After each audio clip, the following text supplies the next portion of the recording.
Nah, jadi intinya secara garis besar kalau kuantitatif itu memang pakai hitung-hitungan dan kualitatif itu tidak pakai hitung-hitungan. Intinya sih seperti itu. Halo teman-teman, balik lagi sama saya Rati Effendi, dosen Ilmu Komunikasi Universitas Pasundan Bandung. Selamat datang kembali di channel saya di mana teman-teman akan lebih tahu, lebih paham dan lebih ngerti tentang segala sesuatu yang berhubungan dengan ilmu komunikasi. Tentu saja dengan cara yang menyenangkan dan pastinya akan bikin teman-teman semua auto ngerti.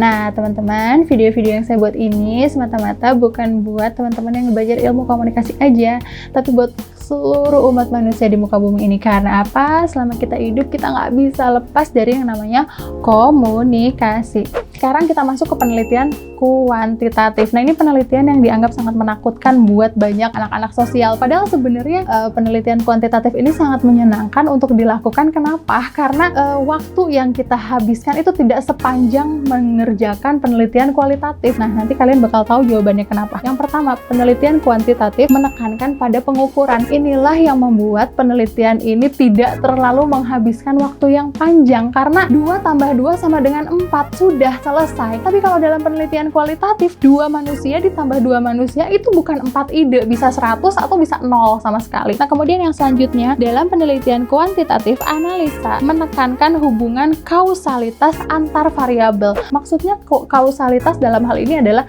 sebab dan akibat. Penyebabnya apa mengakibatkan demikian. Jadi kalau misalnya kita bicara tentang pesan A berpengaruh pada perilaku B, pesan B berpengaruh pada perilaku A, itu betul-betul kita akan menggali dengan pendekatan kuantitatif. Itu dihitung, ada skalanya, dan itu bisa mempersingkat waktu penelitian. Nah, kemudian yang selanjutnya, realitas di luar perlu dipelajari, ditangkap, dan dipahami. Tetap saja realitas yang ada kita nggak bisa dianggap kosong, kita nggak bisa anggap realitas itu tidak ada. Tetap saja realitas itu perlu dipahami, perlu kita pelajari, karena realitas-realitas tersebut boleh jadi mempengaruhi atau berhubungan dengan variabel yang kita gali. Selanjutnya, dalam penelitian kuantitatif kita harus menggali dengan kuesioner. Nah, ini dia yang bisa mempersingkat waktu penelitian. Kuesioner tinggal kita buat, kemudian kita sebarkan. Tapi kalau dalam penelitian kualitatif, bedanya yang namanya kuesioner itu nggak ada, tapi adanya naskah wawancara. Dan di situ kita harus lagi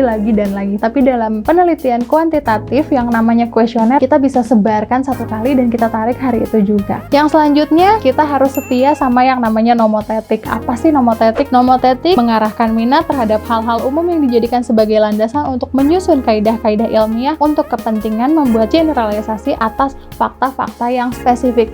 There you go, that's the difference antara kualitatif dan kuantitatif. Kalau yang namanya kuantitatif sangat nomotetik dan bisa dilakukan generalisasi, tapi dalam yang namanya kualitatif kita tidak bisa melakukan generalisasi pada hasil penelitian kita. Selanjutnya, penelitian kuantitatif menggunakan model matematis, tabel statistik, dan juga grafik. Jadi dalam penelitian kuantitatif, teman-teman akan bergelut atau benar-benar nyemplung sama yang namanya angka-angka, grafik-grafik, kemudian tabel-tabel, dan juga memang harus memahami statistika. Nah, kemudian yang selanjutnya teman-teman bisa lihat di layar ya. Nah, teman-teman lihat ya, nomor 1 di situ instrumennya, kuantitatif seperti apa, kualitatif seperti apa.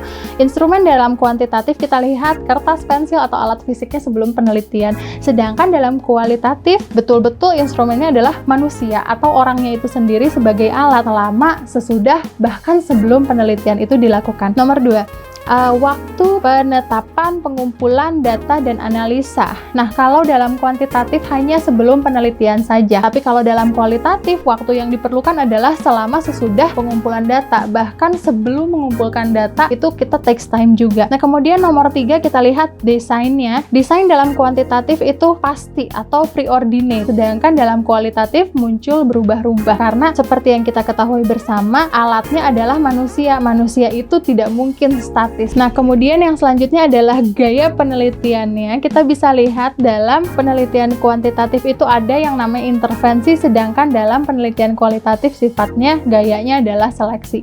Kemudian latarnya. Latar dalam penelitian kuantitatif itu sudah pasti laboratorium. Teman-teman jangan sempit bahwa laboratorium itu yang ada air-airnya, yang kalau dicampurin meledak dan lain sebagainya. Laboratorium itu adalah tempat kita menggali datanya. Nah, sedangkan latar dalam penelitian kualitatif itu adalah alam. Sudah jelas jelas di sini alam. Kemudian nomor 6, perlakuan dalam data-data kuantitatif yakni stabil, sedangkan data dalam kualitatif itu bervariasi atau terus berubah. Selanjutnya nomor 7, satuan kajiannya adalah variabel, sedangkan dalam penelitian kualitatif adalah pola-pola. Nah, kemudian kita bisa lihat nomor 8, yang terakhir adalah unsur kontekstualnya. Dalam penelitian kuantitatif kontrol atau terkendali. Nah, sedangkan dalam kualitatif adalah turut campur atas tangan-tangan dari sekeliling objek yang kita teliti. Gimana, udah pada ngerti kan? Saya harap teman-teman tetap penasaran dan tetap pengen tahu lebih jauh lagi tentang kualitatif versus kuantitatif. Jangan pernah lupa untuk isi kolom komentar di bawah, like, share, dan subscribe channel saya. Mari kita sebarkan virus kebaikan ke seluruh dunia supaya kita semua auto ngerti. See you!